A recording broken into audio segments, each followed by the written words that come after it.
Hey guys, welcome to my channel Medical Minion. This video is somewhat different from the videos which I have already uploaded on my channel based on concept. This is a chapter review, meaning we are going to discuss 10 to 15 most repeated questions of every exams. So the question 1 is the water content of lean body mass is about option A 15, B 60, C 70 and D 40.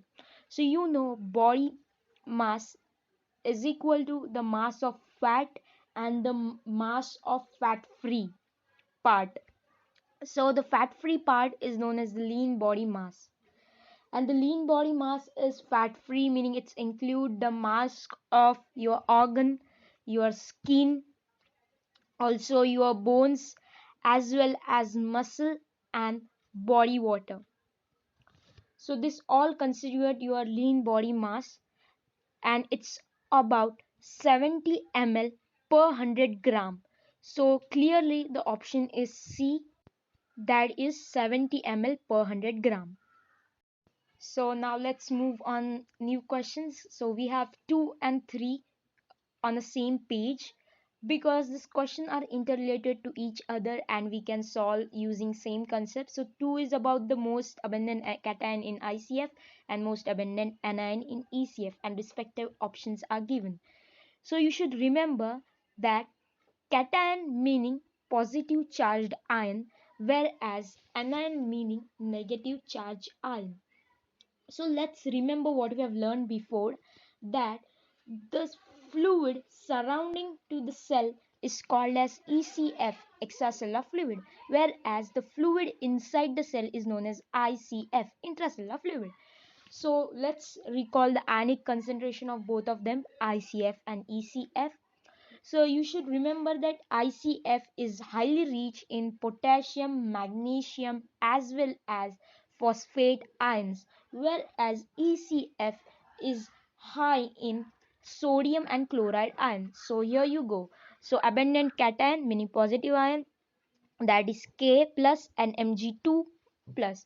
But you know potassium is more than magnesium, so you have got option B here. And for the third question, anion meaning negative ion, so here it's chloride, so clearly you have B, chloride.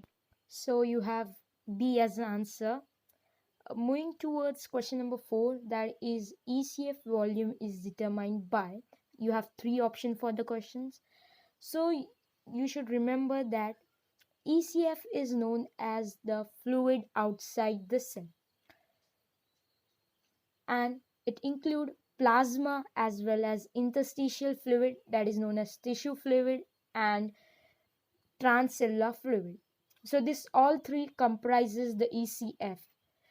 So the first option is about plasma, which is incorrect, and you know ECF is rich in sodium, so protein is also incorrect. So you have C option, that is any concentration in the ECF. Next question number is 5. The body fluid compartment that contain more osmotically active particle in relation to other fluid compartment in same individual is. So osmotically active particles are known as osmoles. So the ICF is 2/3 of total body water and the ECF is 1/3 of the total body water. So ICF is relatively bigger than the ECF, meaning having more particles. So your answer is A, ICF, intracellular fluid. So the next question is question 6. Which compartment does the term sucrose space refers to? Option A, ECF, B, interstitial fluid, ICF, C, intracellular fluid, and D, plasma. So here the concept is about the volume estimation. The compartment volume are measured by determining the volume of distribution of tracer substance, that is also known as dye or indicator. A known amount of tracer substance is added to a compartment and the tracer concentration in that compartment is measured after allowing sufficient time for uniform distribution throughout the compartment. And the compartment volume is calculated by the formula volume is equal to amount of tracer upon concentration of tracer.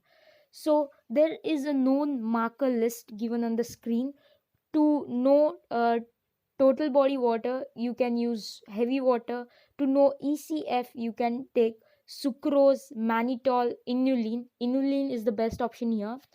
And for plasma, you can take the marker Evans blue, radioiodinated albumin.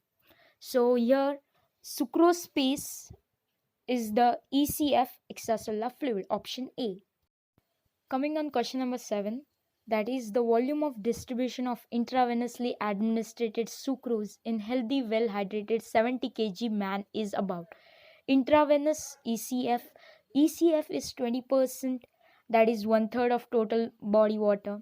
So 20% of 70 kg man will be 14 liter, that is option C. So now question number 8, compared with the intracellular fluid, the extracellular fluid has dash sodium ion concentration, dash potassium ion concentration, dash chloride ion concentration, and dash phosphate ion concentration. Following 6 options are given, so you have to select. If you have remember the question 2 and 3, the same concept is for this question. So here's the table. You know ECF is highly rich in sodium and chloride ions. So your option will be D, that is higher sodium ion, lower potassium ion, higher chloride ion, and lower phosphate ion.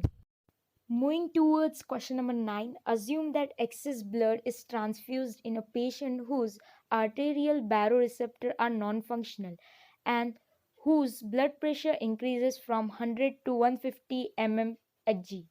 Then assume that the same volume of blood is infused in the same patient under condition in which his arterial baroreceptor are functioning normally and the blood pressure increases from 100 to 125 mmHg. What is the approximate feedback gain of the arterial baroreceptors in this patient when they are functionally normal? So to find the solution, you should remember the concept, that is gain is equal to correction upon error. So when the barometer were non-functional, the reading was 100 to 150. But when it was functional, the reading was 100 to 25. So clearly there is an error of 25 and need to be corrected by 25, meaning you need to be reduce it by 25 so you could get the functional reading. So here gain is equal to minus 25, that is correction, upon error, that is 25.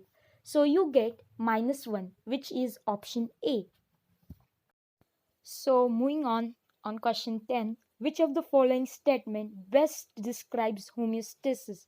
Option A, keeping the body in fixed and altered state. No, not fixed but constant.